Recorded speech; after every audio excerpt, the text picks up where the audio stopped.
pouce à quelqu'un qui le mérite. C'est Nicolas Varenne et son association Les Taxis de l'Espoir.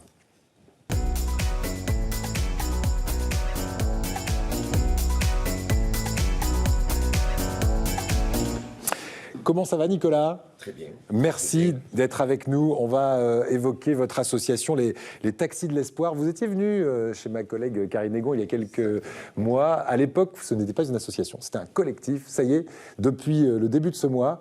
Le 12 mars. Le 12 mars. On est une association. Eh bien, bravo pour ça déjà. C'est gentil, merci beaucoup. On va rappeler ce que sont les Taxis de l'Espoir. Vous êtes vous-même taxi et un jour, vous avez un collègue taxi qui vient vous voir et vous dit « Tiens, toi qui es bien addict à ton téléphone, parce que là aussi, je sais que vous en avez parlé en coulisses tout à l'heure avec le docteur, toi qui connais bien les réseaux sociaux, est-ce que tu peux nous donner un coup de main? On a envie de faire quelque chose pour les sans-abri. » C'est ça l'idée? Exactement. Stéphane Teboul, pour ne pas le citer, est venu me voir et m'a proposé qu'on aide les sans-abri et via les réseaux sociaux, et l'aventure est partie de là. Et on était 2 voitures, et aujourd'hui on est en moyenne entre 10 et 15 voitures pendant les maraudes. Voilà, alors l'idée c'est que vous fassiez jouer à fond les réseaux sociaux, et vous me dites on croule sous les dons. Alors, dons de quoi? Dons alimentaires, d'hygiène? Alors, on prend tout, vêtements, d'été, d'hiver, les dons alimentaires, donc pas les denrées périssables, tout ce qui est produits d'hygiène, tout ça.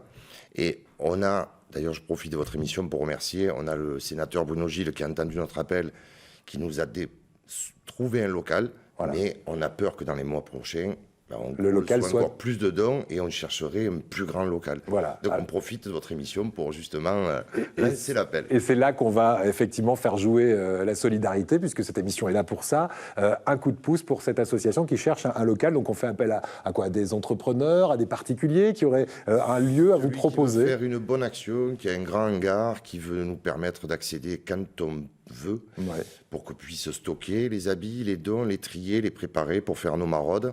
On est preneur, on prend tout. Ouais. Et vous m'avez dit, ce qui fait que les gens donnent volontiers, c'est que vous faites des vidéos en direct sur Facebook à chaque fois que vous allez faire une maraude. La dernière, c'était la semaine dernière, c'était jeudi dernier. Et à chaque fois, eh bien, on montre exactement où vont les dons et en direct. Donc, il n'y a pas d'intermédiaire, quoi. C'est ce que les gens nous disent la plupart du temps. Ils aiment le fait qu'on filme tout en respectant les sans-abri.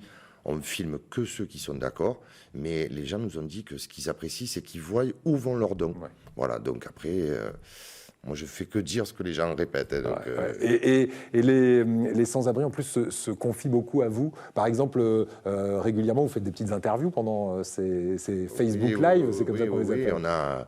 On fait, et puis on tisse des liens avec certains. On a d'ailleurs, j'avais oublié de vous en parler, on passe le bonjour, Juan, et sans-abri, on a connu sans-abri et qui est devenu maintenant bénévole au sein de l'association et qui, entre-temps, a trouvé un appartement et tout ici et là. Et on discute avec eux, on tisse des liens et c'est fort.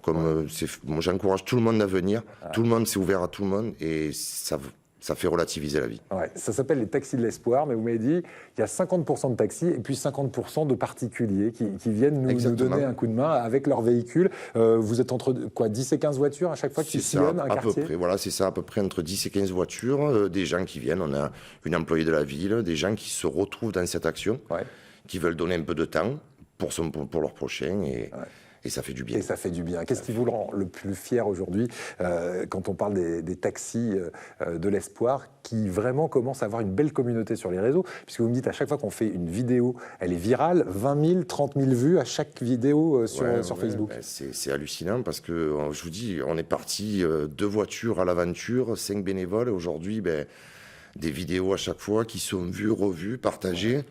Et c'est ce qui nous rend le plus fiers, c'est tous les gens qui nous suivent, qui partagent, et surtout ceux qui donnent.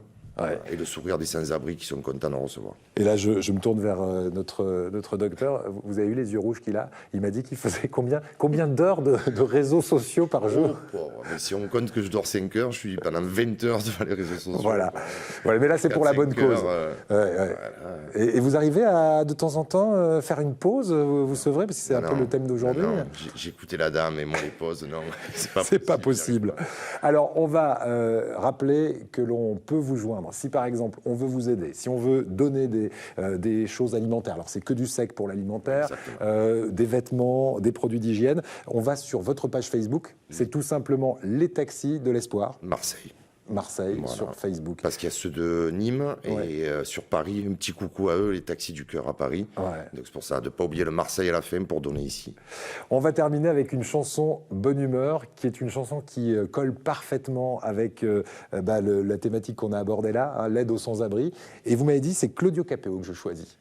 Je ne sais pas pourquoi. À chaque fois que j'entends sa chanson, ça me fait penser aux collègues, à l'association, ça me fait penser aux sans-abri, à ce qu'on donne, voilà. Ouais. J'encourage encore une fois tout le monde à venir, ça fait vraiment du bien. Voilà, pour que tous ces hommes, toutes ces femmes soient debout, comme le dit la chanson, un homme debout. Tiens, on écoute quelques notes de cette chanson. Merci bien pour la pièce, en ce moment c'est dur, je confesse. Moi je vais m'en sortir, je l'atteste. Un jour avoir un toit, une adresse. C'est effectivement une chanson, on s'en est pas peut-être aperçu pour certains d'entre vous, parce que quand on écoute une chanson, on n'écoute pas forcément toujours les paroles. On se dit tiens, c'est un tube, c'est sympa, j'aime bien l'écouter. Mais ça parle d'une partie de la vie de Claudio Capéo, le chanteur, qui lui aussi a connu la rue pendant un temps. Exactement, et c'est pour ça que cette chanson me fait penser à tout ce qu'on apporte à ces sans-abri, une couverture, un sourire, une poignée de main.